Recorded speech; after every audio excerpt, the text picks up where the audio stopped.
অনিয়ম, দুর্নীতি ও অপচয় রোধ করতে প্রকল্প অনুমোদন ও বাস্তবায়নে সরকারের নজরদারি জোরদার করা জরুরি বলে মনে করেন পরিকল্পনা উপদেষ্টা।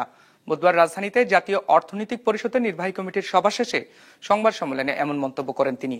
জানান, বড় বড় প্রকল্পে সঠিক ব্যবস্থাপনার অভাবে সর্বোচ্চ ব্যবহার নিশ্চিত করা যায় না এবং যন্ত্রপাতিও নষ্ট হয়। এজন্য বাস্তবায়ন, পরিবীক্ষণ ও মূল্যায়ন বিভাগ আইএমইডিকে আরো বেশি শক্তিশালী করা হচ্ছে বলে জানান তিনি। 250-টিরও বেশি ডিজাইন অপশন নিয়ে ওয়ালটন স্মার্ট ফ্রিজ, বোঝে আপনার প্রয়োজন। জাতীয় অর্থনৈতিক পরিষদের নির্বাহী কমিটি একনেক সভায় ৩,৭৫৬ কোটি টাকা ব্যয়ে 9টি প্রকল্পের অনুমোদন দিয়েছে সরকার। এর মধ্যে সরকারি অর্থায়ন 2,৭98 কোটি 19 লক্ষ টাকা, প্রকল্প ঋণ 812 কোটি 95 লক্ষ টাকা এবং সংস্থার নিজস্ব অর্থায়ন 145 কোটি 6 লক্ষ টাকা। প্রধান উপদেষ্টার সভাপতিত্বে এনইসি সম্মেলন কক্ষে অনুষ্ঠিত একনেক সভায় এই অনুমোদন দেওয়া হয়েছে। অনুমোদন দেওয়া 9 প্রকল্পের মধ্যে 6টি সংশোধিত, যেখানে ব্যয় বৃদ্ধি করা হয়েছে প্রায় 3,000 কোটি টাকা।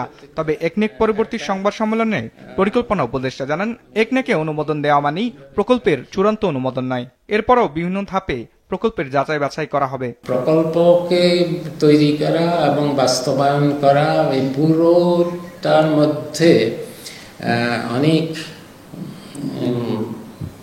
দরকার, সারাক্ষণ নজরদারি দরকার। একটা তো হলো যে রাজনৈতিক প্রভাবে অনেক প্রকল্প ঠিকভাবে নেওয়া হয় না, কিন্তু অন্য দিক হলো যে প্রকল্পগুলোতে যাতে অনিয়ম না হয়, দুর্নীতি না হয়, সেটার জন্য কিন্তু প্রকল্প তৈরির প্রক্রিয়া থেকে শুরু করে বাস্তবায়নের শেষ হওয়া পর্যন্ত নজরদারি রাখতেই হবে। এদিন সবচেয়ে বেশি বরাদ্দ পেয়েছে ঝিনাইদহ যশোর মহাসড়ক উন্নয়ন প্রকল্প। এছাড়া গুলশান বনানী লেক উন্নয়ন সহ 9 প্রকল্পের অনুমোদন দেওয়া হয়। তবে এসব প্রকল্পের অধিকতর স্বচ্ছতা নিশ্চিত, দুর্নীতি ও অপচয় রোধ করার জন্য আইএমইডিকে আরো বেশি শক্তিশালী করা হবে, যারা দুদকের সাথে যৌথভাবে চলমান প্রকল্পের বিভিন্ন বিষয় যাচাই বাছাই করে প্রকল্পের নিয়মিত তথ্য প্রকাশ করবে। আইএমইডি বাস্তবায়ন, মূল্যায়ন ও পরিবীক্ষণ, তো আমরা ওইটাকে অনেক জোরদার করতে চাচ্ছি। তো এরকম আরো আমাদের যে আইএমইডি, তারা এখনকার চলমান প্রকল্পগুলোতেই যাবে।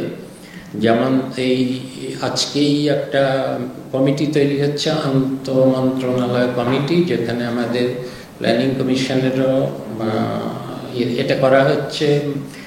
যে বেড়িবাঁধগুলো, একটা হলো সুনামগঞ্জের দিকে যে বেড়িবাঁধ আছে, আরেকটা হলো সাতক্ষীরার দিকে যেগুলো আছে, যেগুলো সবসময় সমস্যা, কিছু হলেই ভেঙে যায়নি, সেগুলো গিয়ে তদন্ত করা হবে এবং কেন ভেঙে যাচ্ছে বা কেন কাদের গাফিলতিতে কি হচ্ছে এটা দেখা হবে এবং এখনই ব্যবস্থা নেওয়া হবে। পরিকল্পনা উপদেষ্টা জানান, মূল্যস্ফীতি, জিডিপি সহ অর্থনীতির গুরুত্বপূর্ণ জরিপের ফলাফল পরিসংখ্যান ব্যুরো যেন স্বাধীনভাবে প্রকাশ করতে পারে সে ব্যবস্থা করছে সরকার। বিজনেস রিপোর্ট, মাছরাঙা টেলিভিশন।